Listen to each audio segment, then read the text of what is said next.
참 잘 오셨습니다. 우리 같이 인사하겠습니다. 우리 한 번 더 인사하겠습니다. 우리 9월 한 달도 승리하시기 바랍니다. 우리 마지막으로 인사하겠습니다. 9월 한 달도 하나님 주신 은혜 많이 누리시기 바랍니다. 우리 같이 인사하겠습니다. 신앙생활은 성령님을 우리가 온전히 또 바로 알아가면서부터 차원이 다른 이제 신앙생활을 하게 됩니다. 제자들이 오순절 마가의 다락방에서 성령을 받고 또 성령님을 알아가면서 제자들의 인생이 완전히 차원이 다른 인생이 된 것처럼 마찬가지로 우리도 성령님을 바로 알고 또 성령님과 아주 친밀한 인격적인 교제 안에 믿음 생활할 때 우리의 믿음의 삶은 완전히 새로워지고 완전히 차원이 다른 이제 믿음의 삶을 이제 살게 되는 거죠. 근데 많은 분들이 이제 성령님에 대해서 너무나 많은 오해들을 가지고 있습니다. 그 대표적인 오해는 성령님을 어떤 그 힘, 또 어떤 세력, 그러니까 소위 말하면 어떤 것으로 여긴다는 거죠.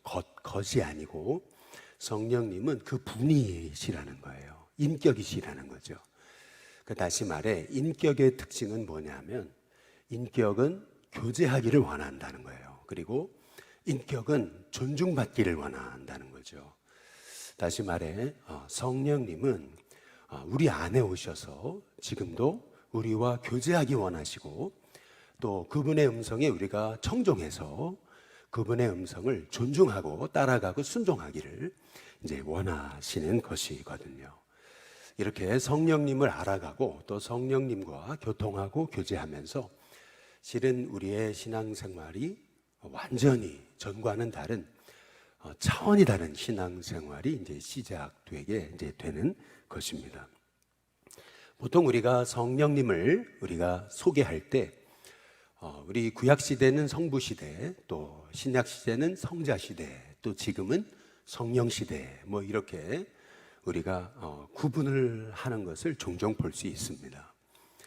근데 실은 좀 이건 위험한 구분 중에 하나인 거죠. 왜냐하면 성령님은 우리가 구약 시대에도 성부, 성자, 성령님 함께 계셨고 또 신약 시대에도 성부, 성자, 성령님이 함께 역사하셨습니다. 또 지금도 성부, 성자, 성령님 삼위일체 하나님이 함께 역사하시는 거죠. 그렇기 때문에 우리가 구약 시대는 성부 시대, 또 신약 시대는 성자 시대, 그리고 지금은 성령 시대 이렇게 구분하는 것은 조금 우리가 성령님을 오해하기가 쉽다라고 하는 것을 우리가 기억할 필요가 있습니다. 창세기에 보면 하나님이 하나님 자신을 엘로힘이로 소개하시죠. 엘로힘, 다시 말하면 창조주 하나님이십니다. 전능자 하나님. 하나님이 창조주 하나님이실 때 우리는 피조물이 되는 거죠. 창조주와 피조물의 관계가 되는 거고, 그리고 출애굽기에 넘어가시면 하나님이 이스라엘 백성을 이제 내 백성이다라고 이렇게 이제 부르세요. 그러니까 이렇게 된다는 얘기는 하나님이 왕이시고 또 우리는 그의 백성이 되는, 그렇게 왕과 백성의 관계가 이제 되는 겁니다. 그러다가 이제 다윗은 이렇게 고백하죠. 여호와는 나의 목자시다라고 고백하잖아요. 하나님을 나의 목자로 고백하는 순간 나는 양이 되어야 되는 거죠. 목자와 양의 관계가 되는 겁니다. 이제 그러다가 이제 예언서로 넘어가시면 예레미야는 하나님과 우리의 관계를 혼인 관계로 얘기합니다. 바로 신랑과 신부의 관계, 언약의 관계로 얘기를 해요.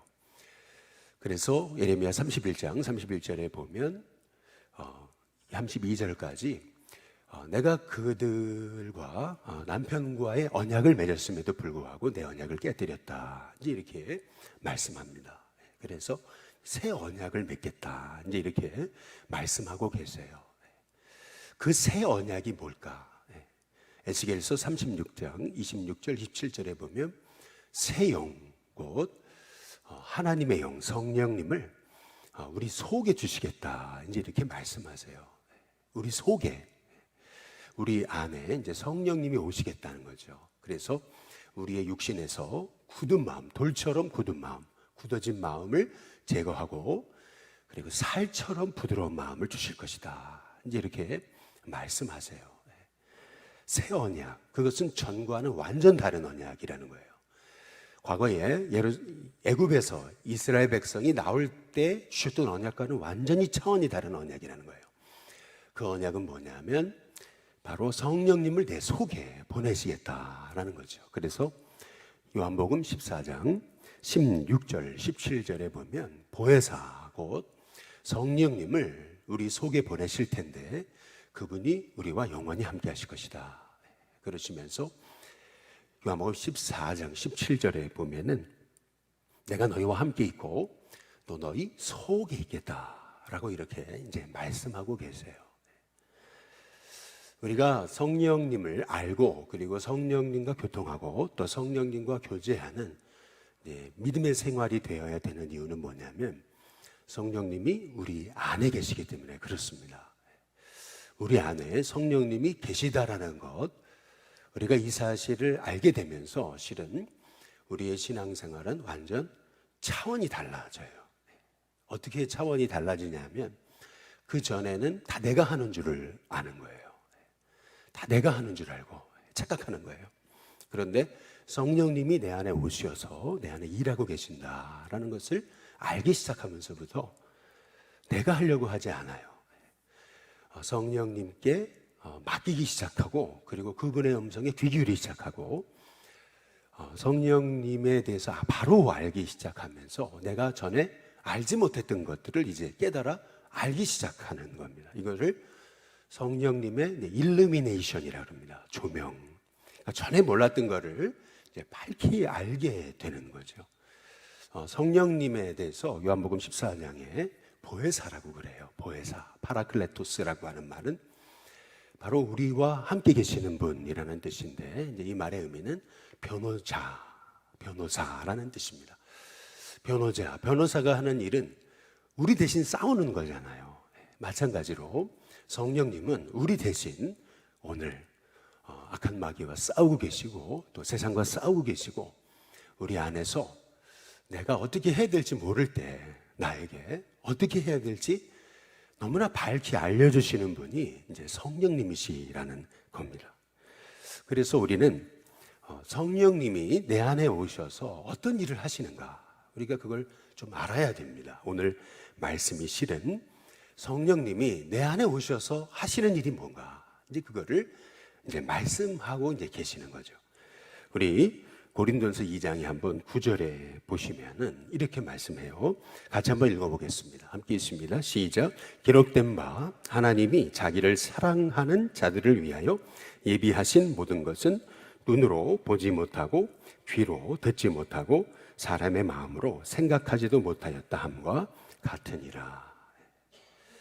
왜 성령님이 우리에게 오셨습니까? 그 이유는 끝까지 우리를 사랑하시려고 오신 것입니다. 우리 안에서 끝까지 우리 연약함에도 불구하고 우리 안에 계시면서 우리를 사랑하시는 분, 그분이 성령님이세요.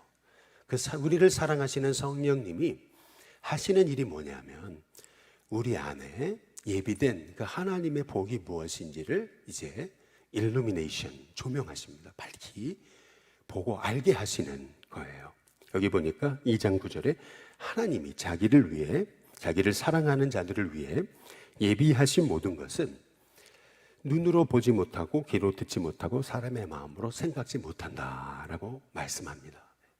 우리의 눈, 우리의 생각, 우리의 마음을 가지고는 하나님이 날 향해 예비해 놓으신 것 밝히 알 수 없다는 겁니다. 그러면 어떻게 하느냐면은 10절에 같이 한번 읽어보겠습니다. 같이 읽습니다. 시작. 오직 성령으로 하나님이 성령으로 이것을 우리에게 보이셨으니 성령은 모든 것 곧 하나님의 뭐예요? 아주 깊은 것까지도 통달하시느니라. 하나님이 날 향해 계획해 놓으신 너무나 놀라운 것들이 있는데 우리가 우리의 눈으로 우리의 귀로 우리의 생각으로는 잘 모른다는 거예요. 도대체 하나님의 뜻이 어디 있나 잘 몰라요. 그런데 내가 성령님을 알아가기 시작하면서 날 향해 하나님이 너무나 놀라운 것들을 예비하셨구나. 이제 우리가 알게 된다는 거죠. 야, 내가 이렇게 사랑받는 자였구나, 사랑스러운 자였구나, 내가 이렇게 너무나 귀한 사람이었구나, 이거를 이제 알게 되기 시작한다는 거예요. 성령님이 내 안에서 일하기 시작하고 교통하고 교제하기 시작하면서 나에 대한 가치를 새롭게 이제 보게 되는 거예요. 에베소서에 보면은 성령님으로 충만한 것을 술 취함으로 비교합니다. 술 취하지 말라, 이는 방탕한 것이니 오직 성령의 충만을 받으라, 이제 이렇게 얘기하시거든요. 여러분, 술 취하는 것과 성령 충만의 공통점이 뭡니까? 이것은 그 말 그대로 충만함이라는 부분에서는 공통점인데요, 술 취함과 성령 충만의 분명한 차이점을 알아야 돼요. 그 차이점은 뭐냐면, 우리가 술을 한 잔 한 잔 마시기 시작하면서 우리가 취하기 시작하잖아요. 그러면은 어떤 현상이 일어나냐면 나를 잊어버려요. 그래서 사람들이 범죄하고 내가 뭘 했는지 모르겠다고 이렇게 얘기하잖아요. 기억이 안 난다고. 그러니까 우리가 자꾸 술을 한 잔 마시고 또 마시고 그러면 나를 잊어버리는 거예요. 이게 술 취함의 결과입니다. 근데 성령 충만은 달라요. 성령 충만은 충만해지면 나를 잊어버리는 게 아니에요. 성령 충만은 성령으로 충만할수록 내가 얼마나 하나님 보실 때 귀한 사람인지 나에 대한 새로운 가치를 발견하는 거예요. 성령님이 내게 오셔서 나의 그 어두운 눈을 밝혀주시면서, 이게 성령님의 조명이라고 그랬어요. 성령님이 내 어두운 눈을 밝혀주시면서 내가 얼마나 귀한 사람이었는지, 내가 이렇게 소중한 사람이었구나, 내가 이렇게 괜찮은 사람이었구나, 대단한 사람이었구나, 이제 이거를 내가 깨달아 알게 되는 거예요. 이 하나님의 깊은 것, 나를 향해 예비해 놓으신 것, 내 눈으로는 알 수 없었는데, 내 마음으로는 아무리 알려고 해도 알 수 없었는데, 전에는 내 인생이 문제투성이었어요. 내 주변에 다 그냥 너무나 힘든 일만 많고, 이 힘든 일 속에서 하나님이 날 향해 계획해 놓으신 것이 뭔지 몰랐어요. 너무나 정말 알고 싶은데 몰랐어요. 그래서 방황하게 됐어요. 너무나 인생 사는 게 힘들었어요. 너무나 나는 힘이 없고, 나는 무가치한 것 같고, 나는 너무나 초라하고, 근데 세상은 너무나 커 보이고, 그러면서 도대체 하나님 날 향해 계획해 놓으시고 예비하신 것이 뭔지 몰랐어요. 그런데 신기하게도 성령님이 오시기 시작하면서, 내 안에 역사하시는 그 성령님을 발견하기 시작하면서, 성령님이 내 마음에 빛을 비춰주기 시작하면서, 하나님이 날 향해서 놀라운 하나님의 길을 예비하셨구나, 이거를 알게 된다는 거예요. 그래서 우리 고린도전서 2장 한번 12절에 보시면은 우리 같이 한번 읽어보겠습니다. 같이 읽습니다. 시작. 우리가 세상의 영을 받지 아니하고 오직 하나님으로부터 온 영을 받았으니 이는 우리로 하여금 하나님께서 우리에게 은혜로 주신 것들을 뭐 하시려고요? 알게 하시려고. 나는 몰라요. 날 향해 계획해 놓으신 하나님의 계획을 몰라요. 자꾸 조급해지고, 자꾸 앞서가고, 자꾸 그걸 알기 위해서 방황하게 되고 그랬는데, 성령님이 내 안에서 일하기 시작하시면서 날 향해 예비해 놓으신 것이 있구나. 나는 이렇게 하나님 보실 때 귀한 사람이구나. 하나님이 날 향해 예비해 놓으신 것이 있음을 깨달아 알기 시작하면서 성령님과 교통하고 교제하는 게 너무나 이제 즐거워지게 되는 거죠. 옛날에 우리나라에 오신 선교사님들이 우리 한국 사람들 굉장히 똑똑하잖아요. 굉장히 한국 사람들 보기보다 명철하거든요. 이게 유대인보다 더 똑똑한 사람들이 한국인인 거예요, 사실. 그런데 한국 사람들 너무 별 볼 일 없는 줄 알았는데, 이게 만나보고 가르쳐 보니까 대단한 사람들이 많거든요. 그래서 이 선교사님이 이제 아주 인물이 될 만한 한국에 있는 그러한 한국 백성 하나를, 자기도 형편이 어렵지만은 그 한국 사람한테 이제 유학비를 줘가지고 미국으로 유학을 보내는 거예요. 지금이야 뭐 비행기 타고 금방 가지만 옛날에는 배 타고 갔잖아요. 한경진 목사님도 이제 배 타고 이제 미국으로 유학을 가셨던 거잖아요. 몇 주 이렇게 걸리는 거예요. 한참 걸리는 거예요. 이제 선교사님이 배편을 끊어주고 그 유학비를 조금 건네주면서, 많은 거는 못 줬어요. 선교사님도 뭐 이렇게 부자가 아니니까 그래가지고 그 유학비를 손에 들고 선교사님이 끊어준 배편을 타고 이제 미국으로 가는 배를 타고 가는 거예요. 근데 선교사님이 그 돈을 주면 많이 주지 못해 미안하다고. 그러나 열심히 공부해서 돌아와가지고 이 조국을 위해서 정말 이 어두운 땅을 밝히는 그런 인물이 되라. 이제 그리고 이제 보내는데 이분이 배를 탔는데 돈을 아껴야 되잖아요. 이 돈.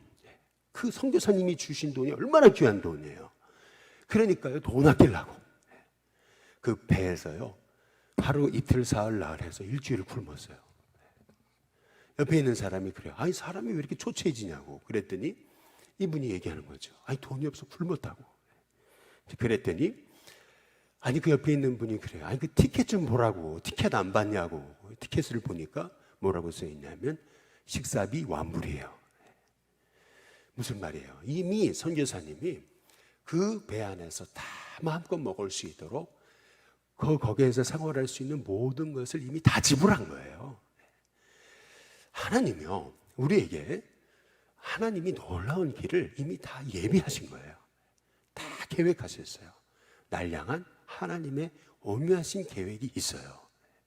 그런데 우리의 이 영의 눈이 밝혀지지 않고 내가 성령님과 함께 교제하지 못하고 또 내 이 영의 눈이 떠지지 못하니까, 그러니까 그 예비하신 것을 눈으로도 볼 수 없고 귀로도 들을 수 없고 생각으로도 모르겠는 거예요. 그런데 우리가 성령님과 함께 우리가 교통하기 시작하면서 이상한 현상은 날 향한 하나님의 계획이 있음을 이제 알아지게 되는 거죠. 그것이 바로 성령님이 내 안에 오셔서 하시는 일입니다. 성령님과 교통하게 되면서 술을 자꾸 마시면은 나를 잃어버려요. 세상을 바라보고 방황하기 시작하면 나를 잃어버리는데 성령님이 오셔서 내 안에서 일하기 시작하는 걸 알게 되고 충만하기 시작할 때 날 향해 하나님 예비하신 하나님 계획이 있구나. 여러분, 이 사실을 우리가 이제 알게 되는 겁니다. 이것이 6절에 보시면 이게 세상의 지혜가 아니에요.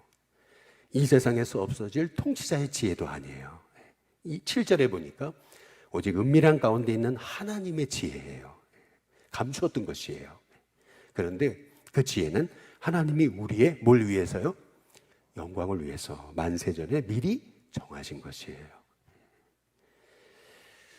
우리 안에 하나님이 만세전부터 계획하신 그 하나님의 계획이 있는 거죠. 그 계획을 하나님이 알게 하시려고 저와 여러분을 구원하시고 하나님의 자녀로 부르신 줄로 믿습니다. 이렇게 우리 안에 하나님의 은혜가 알게 되기 시작하면서 우리가 잃어버렸던 것을 깨닫게 돼요. 그게 뭐냐면 내 삶을 향한 감탄하는 능력이에요. 본래 하나님이 이 세상을 만드시며 감탄하셨거든요. 얼마나 이 세상을 아름답게 만드셨는지요. 그래서 하나님이 아담을 위해서 하와를 지으셨을 때 아담은 하와를 바라보면서 감탄한 거예요. 이는 내 뼈 중에 뼈요 살 중에 살이다. 그런데 우리에게 죄가 임하면서 그 감탄의 능력을 잊어버린 거예요. 얼마나 하나님이 나를 기뻐하시는지, 나를 사랑하시는지, 날 향해 얼마나 놀라운 것을 예비하셨는지 우리가 은혜 받기 시작하면서 내가 내 마음에 잃어버렸던 그 감탄의 능력 있잖아요. 사람은요, 감탄하기 시작하면서 내 인생을 향한 하나님의 계획을 알고 감사하고 감탄하고 감격하고 은혜를 누리기 시작하면서 실은 내 눈에 닫혔던 하나님의 계획이 보이는 거예요. 이게 내 삶에 하나님의 은혜를 아는 그러한 감탄하는 능력. 정말 아이들이요, 보면은요, 아이들한테 뭐 이렇게 어디를 데리고 가나 좋은 거 주고 그러면 막 좋아하고 감탄하죠. 근데 나이가 들면서 좋은 것을 줘도 좋아할 줄 몰라요. 이게 사람이요, 나이가 들면서 잃어버리는 게 있다면 그게 뭐냐면 이 감탄하는 은혜예요.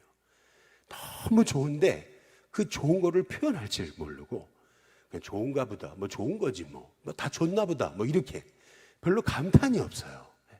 그게 실은 우리에게 주신 하나님의 은혜가 우리가 회복돼야 된다는 것을 하나님이 이제 보여주시는 거죠. 근데 실은 성령님이 오셔서 우리에게 하시는 일 중에 가장 귀한 일은 뭐냐면은 고린도전서 2장 16절입니다. 한번 읽어보시면은 고린도서 2장 16절, 성령님이 오셔서 우리 안에서 하시기 원하시는 일 중에 가장 중요한 일, 그것이 2장 16절에 나와 있어요. 같이 한번 읽어보겠습니다. 함께 있습니다. 시작. 누가 주의 마음을 알아서 주를 가르치겠느냐. 그러나 우리가 그리스도의 마음을 가졌느니라. 성령님이 내 안에 오셔서 하시고자 하시는 일, 왜 굳은 마음을 제거하고 부드러운 마음을 우리에게 주시는 것일까? 그 이유는 뭐냐면은 우리가 예수님의 마음 가지라고, 성령님이 오셔서 내 안에 하시는 일, 그 일이 뭐냐면, 하시고자 하시는 일, 그것은 뭐냐면 내 안에 예수님의 마음을 갖게 하시는 거예요. 예수님의 마음. 전에는 내 마음으로 살았어요. 그러니까 내 뜻대로 안 되면 너무나 힘이 들고 불편하고 분노하고 정죄하고 했던 거죠. 이 고린도 교회의 문제는 뭐냐면은, 실은 고린도전서 1장의 5절과 7절을 보시면 고린도 교회는 만만한 교회가 아닙니다. 이게 허투른 교회가 아니에요. 어리숙한 교회 아닙니다.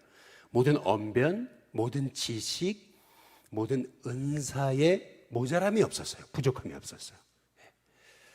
이 고린도 교회에는요, 방언도 하고 예언도 하고 통변도 하고 병 고치는 은사, 영분별의 은사, 이런 것들이 충만했던 교회가 고린도 교회였어요. 그런데 이상해요.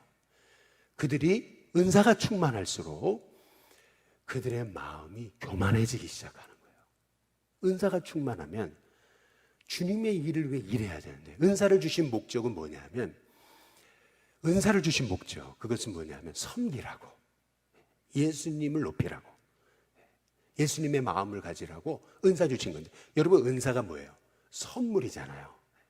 선물을 주신 거잖아요. 그러면 내 거 아니잖아요. 그리고 얼마나 귀한 거예요. 이 은사 어떻게 나만을 위해 쓸 수 있어요?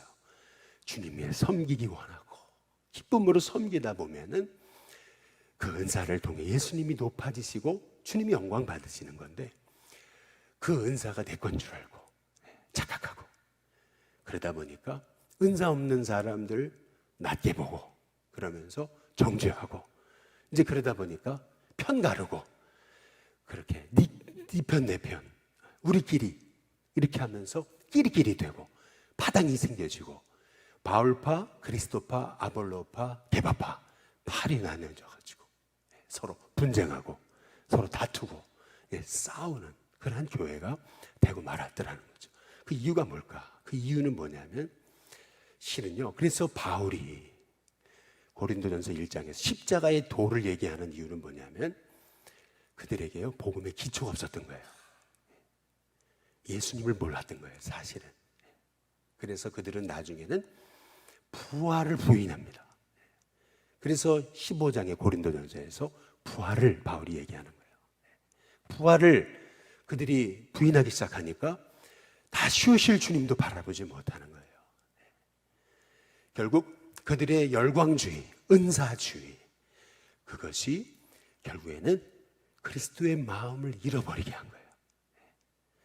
그래서 지금 바울은 그들의 신앙이 어디서부터 잘못됐는가? 성령님을 보는 눈이 잘못된 거예요. 성령님을 어떤 세력, 능력, 그것으로 본 거예요. 성령님 인격이신데 내 안에 오셔서 나를 향해 엄청난 놀라운 길을 예비하시고, 이 고린도 교회를 향한 엄청난 풍성하게 예비하신 것들이 있는데, 그거를 봐야 되는데, 그리고 그 고린도 교회 안에 정말 그리스도의 마음이 회복돼야, 주님의 마음이 뭐예요? 우리 주님의 마음은 영혼을 보시면서 불쌍히 여기셨잖아요. 그 불쌍히 여기시는 마음, 그 주님의 불쌍히 여기는 그 마음이 뭐라 그랬어요? 스프랑크논이라고 해서 바로 그 말은 창자라고 하는 말에서 나왔다 그랬잖아요. 정말 창자가 끊어지도록 그렇게 문둥병자, 귀신 들린 자, 가난한 자를 보면서 너무 안타까워하시고 나의 아픔으로 여기셨던 예수님. 그런데요, 실은요, 구약성경에 보시면은 이 불쌍히 여긴다라고 하는 말은요, 히브리어로 실은 자궁이라는 뜻이 있어요. 라카임이라는 말은요, 이 자궁이라는 뜻이 있는 거예요. 여러분, 왜 자궁이냐면 사람의 가장 마음의 깊은 곳을 자궁이라고 본 거예요. 여성들에게는 자궁이 있지만 남자에게는 자궁이 없잖아요. 그래서 열왕기상의 3장에 26절에 보시면은 그 솔로몬에게 두 여인이 와가지고 한 아이를 가지고 내 아이다, 네 아이다, 뭐 내 아이다, 내 아이다 서로 이렇게 옥신각신 하잖아요. 근데 그때 솔로몬이 반으로 자라라라고 얘기했을 때 진짜 엄마는 마음이 불붙는 것 같다 그랬습니다. 마음이 불붙는 것 같다. 그래서 저 사람에게 주라고. 그 마음이라는 단어가 라카임입니다. 자궁입니다. 다시 말하면 자궁이 정말 불붙는 것 같은 겁니다. 저 아이를, 내 아이인데 저 아이를 반으로 나누다니 그 아이의 아픔이 나의 아픔이 된 거예요. 그게 불쌍히 여기는 거예요. 근데 예수님은 이 땅에 남자로 오셨잖아요. 예수님께 자궁이 없잖아요. 그래서 스프랑크니조마이, 다시 말하면 창자가 끓을 정도로, 애가 끓을 정도로 예수님은 바로 우리를 불쌍히 여기셨던 거죠. 그 불쌍히 여기는 마음, 그게 주님의 마음인 거거든요. 주님의 마음을 갖지 않고는 그냥 한낱 동정심에 불과한 거예요. 주님의 마음을 갖지 않으면요, 조금 돕다가 도왔는데 별로 고마운 줄 몰라 해요. 그러면은요, 안 돕지 뭐. 그러니까 금방 상처받고, 우리가 주님의 마음을 갖지 않으면은 끝까지 영혼을 섬길 수가 없는 거예요. 내가 이렇게 섬겼는데, 나 고마운 줄도 모르고, 이제 이러면서 내가 오히려 상처받고. 이게 왜 그런 거냐면은 내 안에 주님의 마음이 없어서 그런 거예요. 주님의 마음. 그래서 바울이 얘기하는 거예요. 누가 주의 마음을 알아? 누가 이 백성들을 가르치겠느냐? 그러나 우리가 그리스도 예수의 마음을 가졌다라고 얘기하는 거거든요. 그 마음을, 그 그리스도의 마음, 불쌍히 여기는 마음, 그 영혼을 바라보는 그 안타까워하는 마음, 이 고린도 교회를 향한 그 주님의 마음을 가졌기 때문에 그 주님의 마음을 가지고 고린도 교회를 세워갔던 거. 여러분, 그 마음, 여러분, 그 마음을 우리에게 알아가게 하시는 분이 성령님이십니다. 그 성령님이 우리 안에 오시면은요, 내 마음이 이렇게 병들었었구나. 내가 방황했었구나. 내 안에 이렇게 엄청난 하나님의 계획이 있는데 그 계획을 몰랐었구나. 하나님이 날 향해서 엄청난 하나님의 계획을 예비하셨는데 내가 너무나 걱정하고 염려했구나. 그러니까 내가 나를 보지 못했는데 성령님이 내 안에 일하시기 시작하면서 나를 보게 돼요. 나를 보게 되니까 남을 보는 새로운 눈이 열려요. 그러면서 남을 바라보면서 주님의 마음을 이제 갖게 되는 은혜가 이제 생겨지게 이제 되는 거죠. 바라기는 저와 여러분 가운데 성령님이 오셨습니다. 그분이 여러분 안에서 일하십니다. 그분을 더욱더 깊이 알아가시는 은혜가 있게 되시기를 주님의 이름으로 축복합니다. 여러분 안에 정말 주님의 그 불쌍히 여기시는 마음, 정말 문둥병 걸리고 귀신 들리고 고통당하는 그 영혼을 향한 그 주님의 마음이죠. 그냥 잠깐 힘든가 보다, 뭐 아픈가 보지 뭐, 그래 내가 조금 도와줄까, 얼마나 아팠나, 그냥 인간적인 동정이 아니고 정말 불쌍히 여기시는 그 마음이잖아요. 예수님의 마음. 여러분, 그 마음이 있을 때 그 마음을 우리가 소유하기 시작할 때 하나님의 마음을 알아가는, 그 마음이 있으시기 때문에 예수님이 육신의 몸을 입고 이 땅에 오신 거고요. 그 마음이 있었기 때문에 하나님이 하나밖에 없는 아들을 예수님을 십자가에 죽게 하신 거고요.